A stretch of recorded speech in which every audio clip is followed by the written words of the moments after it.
Coming up next, already up next, just in the dark, is Jess Pillay. Jess Pillay is a multifaceted musician and creative whose music often crosses genre lines but can best be described as pop fusion, seamlessly incorporating elements of folk, blues, rock, funk, and jazz. Her lyrics are bold and focus on hard themes like grief and loss, systemic injustice, and the messy, ever-changing nature of relationships, all anchored by a sultry alto voice that ties it all together.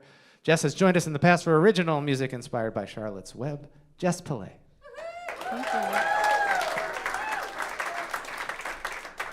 Thank you. It's so wonderful to be back. Physical descriptor.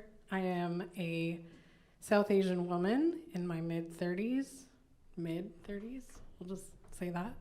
I'm wearing a hat and a black shirt and salmon-colored lipstick because I thought it was appropriate for tonight. So I have been a lover of the Pacific Ocean and the Salish Sea pretty much my entire life. I grew up in the 90s, and so I watched Free Willy a million times as a kid. I love that. Thank you, my people. And that kind of sparked this intense obsession with killer whales and learning about the pods that swim right here near Puget Sound. And for anybody who kind of maybe knows this, we have the southern residents who are sort of one of our local pods, and they really rely on the salmon.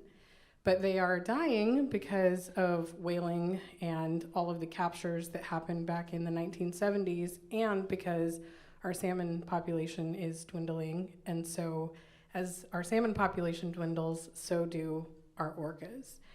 And there's one orca in particular named Tokate who was in the Miami Seaquarium for, I think, close to 50 years. And there was a huge campaign to get her out of captivity and brought back to the Puget Sound to be retired in a sea sanctuary, but she passed away before that effort could be fully completed.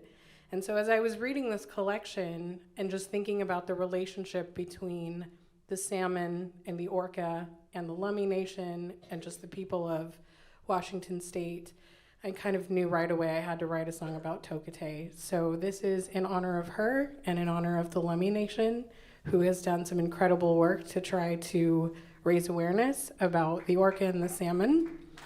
And yes.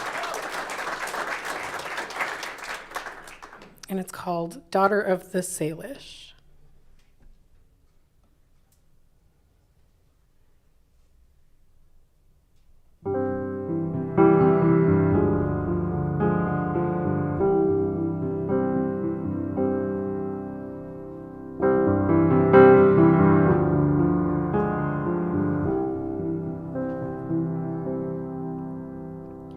Daughter of the ocean,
Jess Pillay.